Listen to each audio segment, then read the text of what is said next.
Hello, this is Julia Davis calling from Finchley Yoga, and we are here today with Nick Stolerman, and Nick's going to be telling us a little bit more about his yoga and the Gong bath that he has every month at Finchley Yoga. So just to start off with, Nick, could you tell us a little bit more about how you came to practice yoga?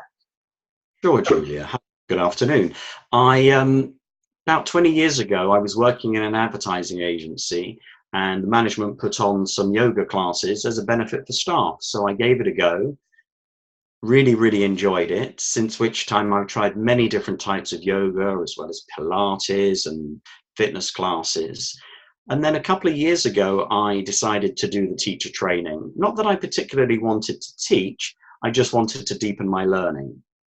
I then discovered how much I really enjoyed the teaching, and I now have clients, including an advertising agency. So it's come full circle. And what's the connection between yoga and Gong?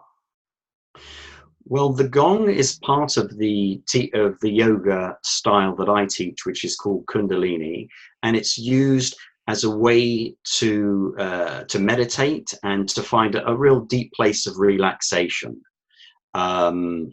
The first time I heard it, I was absolutely hooked. It's a mesmerizing sound, and in fact, I did a Gong bath just last night, and a couple of the people attending told me this morning just how well they slept last night. It's a very relaxing thing to do.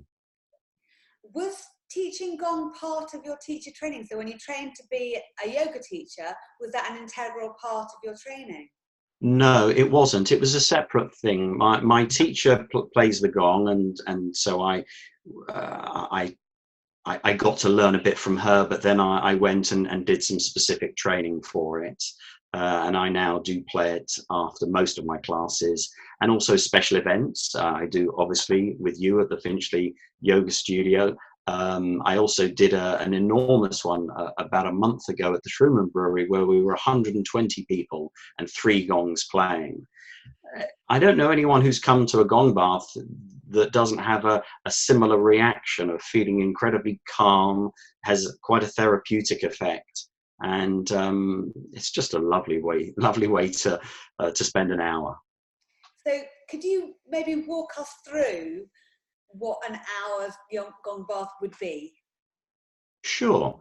What we do is, with any session, we need to tune in. We need to bring our awareness into the room and away from the business of our day. And so we tune in, and then we'll spend just about 5 minutes doing some simple yoga warm-ups, just to get the blood flowing, the breath working, and to come together as a group. You'll then lay down if you're comfortable to do that. Some people prefer to sit up and cover yourself up with a blanket to keep nice and warm. I will then play the gong and take you on a journey. I can't say what I'm going to play or how I'm going to play it. It just evolves according to who's in the room and the mood. But it takes you on a bit of a journey. After that, I will very slowly bring you out of that, and typically we'd finish either with a meditation, or we might chant. I don't want to send people away too sleepy, so we might chant something that's a little bit vigorous to wake us up, and then that would be the close of the session. So we normally spend about an hour doing that. And if you had 1 hour for your own personal practice, for your own kind of, I want to feel good today, what would that look like? Oh gosh, I mean, there are so many different yoga sets, and it would depend on how I feel. I think if I had to choose, there's one that the one that I did most recently is called Nabhi Kriya. So the Nabhi is your navel area. That's the area where your real strength and your power lies, and that supports your spine. So there's plenty of leg lifts and leg extensions to help build the strength around the navel. What's fascinating for me about this particular set is that you can either do it very vigorously, or you can also do it in a very meditative way. So it depends on your mood, how you're feeling in your mind, how you're feeling in your body. So I think maybe that would be the one I'd choose. And from the Gong bath perspective, What's the difference between, you know, we have the Gong bath at Finchley Yoga with a very small number of people, and Yes. you've run a Gong bath for 120 people.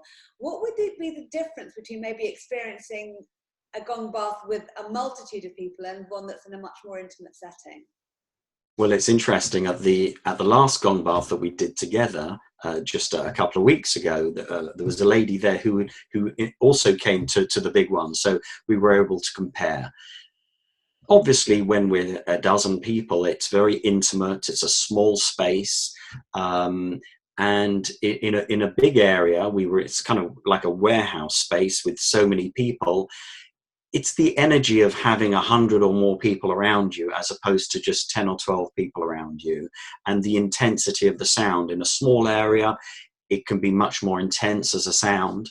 So there's not one that I would say is better or worse. It's just a different experience.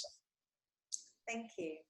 Well, I would really look forward to seeing you at the Gong bars that we run every month at Finchley Yoga now. And thank you for sharing a little bit more about what the Gong means to you and what yoga is to you. Thank you very much, Nick. You're very welcome. Look forward to seeing you in a couple of weeks. Thank you.